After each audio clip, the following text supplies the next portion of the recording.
Welcome back to Full Court Press. Today we look at why the Utah Jazz are the best team in the NBA. If you haven't already, be sure to go hit the notification bell and subscribe so you can keep up with our latest videos. We've been away for some time, but we are back and we're going to bring you amazing content that you definitely don't want to miss. So the NBA season is well on its way and the Utah Jazz have been the most dominant team thus far.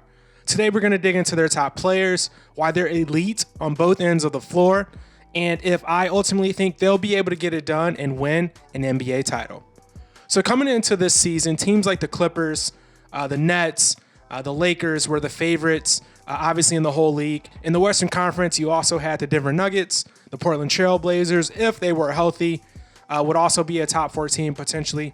And then you get into the teams like Phoenix, Utah, obviously with Phoenix going out and bringing in Chris Paul to play with Devin Booker and reunite with Monty Williams.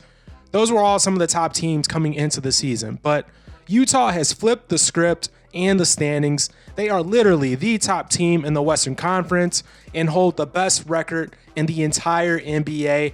And really, they have 2 key players that are going to play in this upcoming All-Star game in Atlanta and have really seemed to have learned from the last handful of postseasons. So let's get into why they're so dominant. As a team, the Jazz are elite on both ends of the floor. They score at an extremely high rate and are among the league leaders in points per game and are also one of the teams that allow the fewest points per game, which is a pretty good combination.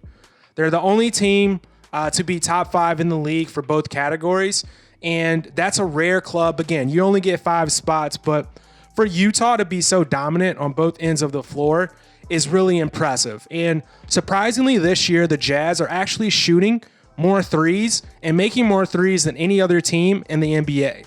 They make on average 5 more threes per game than their opponent, which is a huge number and difference. If you think about that, that equals 15 points per game right there for made threes. And as an NBA fan, you know that the 3 ball is the most important shot and more so like equalizer in the game today. Making that many more threes than your opponent is going to lead to you being able to have the highest differential in the league, which is what the Jazz own. They're at nearly 10 more points per game than their opponent between their points scored and points that they're allowing. So this is a dominant offensive team, and really, it's the opposite of what we've seen from this club the last few years. You have to give Quinn Snyder and this coaching staff credit, really their entire organization, because they've adapted to the modern game and are really an offensive juggernaut. On the defensive end, they are still operating at an extremely high level. They're long, athletic, super stingy, only allowing around 106 to 107 points per game. And again, this is at a time when the pace of play and scoring is the highest it's ever been in NBA history. A big key to their success is that they beat the teams that they are supposed to beat, and they take care of their home court. The Utah Jazz are 13-2 against teams that are below 500 and have a home record of being 14-2. So again, they're beating up on the teams that they should beat, and they're winning these games that they should win, and really just capitalizing on whenever a team has to travel into Utah. They've dominated teams from the Eastern Conference as well, going 14-2 in those games. So they're getting it done. They're hot. They're firing on all cylinders. And really, it's familiar faces, all-stars like Donovan Mitchell, Rudy Gobert, that are leading the way like they have done for the last few seasons. So they also have help. They've got some other guys who are having great years, but we're going to first dig into these 2 all-stars and talk about them a little bit. So you've got Donovan Mitchell, averaging 24 points per game, 5 assists, 4 rebounds, just under a steal per game. He has become one of the most complete and best overall guards in the game. Offensively, he can score it at all 3 levels. He can create. And then I think Mike Conley being on the floor with him has really helped Donovan to have even more space and being able to operate. Donovan's in his 4th season this year, and his game, you can just see it's really slowing down for him. And I'm really excited to see how he closes out these last few games before the All-Star break. And I know the fans, especially Jazz fans, will be pumped to watch him in Atlanta. Rudy Gobert is also an all-star for the Jazz again, and he's been enjoying a great NBA season. It's been the norm for him. He always produces, it seems. He's averaging 13 points, 13 rebounds. He's blocking nearly 3 shots per game, which is huge. And Utah having him in the paint defensively is just a game changer for the team.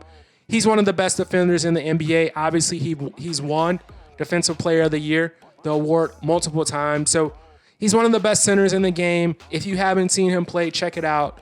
He plays more old school, protect the paint, punish you inside the key. And another big thing for him is he's available. When you look at some of the other centers, like Joel Embiid doesn't play as much sometimes. Health can be a concern. Gobert is available. He's been out there every game for Utah. So that team, knowing they have him in the middle of their lineup dominating, is a huge, huge thing for them. And he just pairs with Donovan Mitchell to be one of the most efficient duos in the league. Now, there are some other heroes that are having great years for the Jazz that we have to call out. Jordan Clarkson has been one of the best offensive players off the bench in the NBA this year.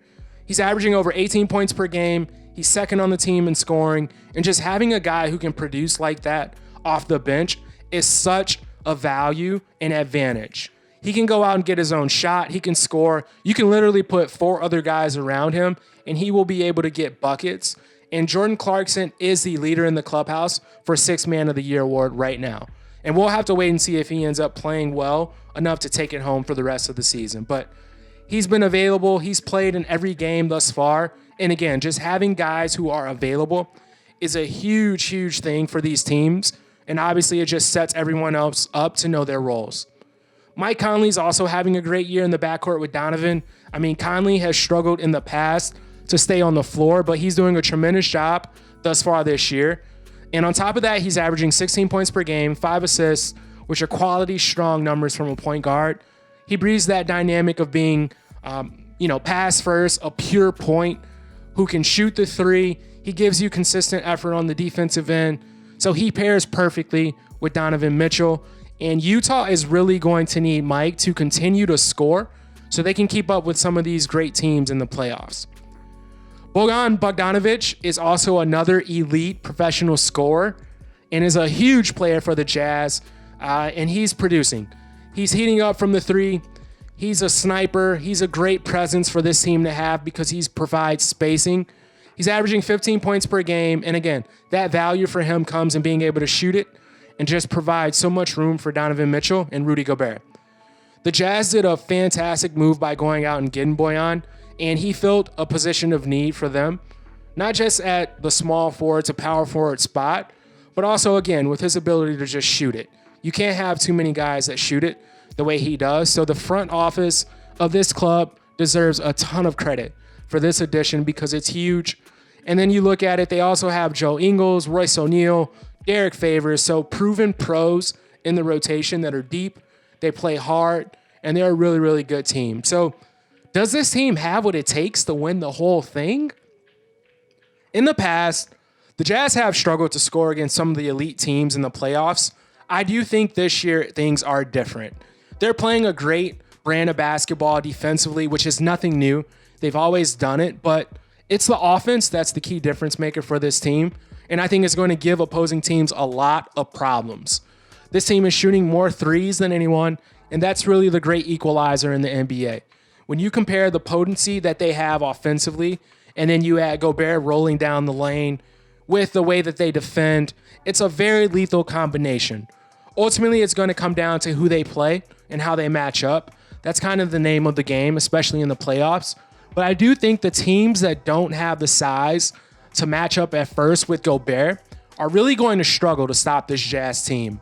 Most teams are going to have to compensate and overcover, and that'll just open up weak side shooters who'll be able to get great consistent looks. So how Utah plays against the Clippers when they're healthy, the Lakers when they're healthy, the Denver Nuggets, these are the teams that they're going to have to play and beat to ultimately win a title. And I think when they have these matchups the rest of the regular season, it's going to be a good indicator of what may be to come. The Jazz are going to need to continue to score at a very efficient clip to keep pressure on these other teams. And then they've been known to get the stops when they need to. So I expect that to fully continue in the playoffs. So in closing, thank you for checking out today's video. We hope you enjoyed it. I'm so excited to keep up with the Utah Jazz the rest of the way this season. If you're a Jazz fan out there, I know you're hoping that their start to the season is just more of a preview of what's to come. Will they ultimately win the title and take home the NBA final trophy? We'll have to wait and see, but go subscribe if you haven't already, and we'll see you back next time.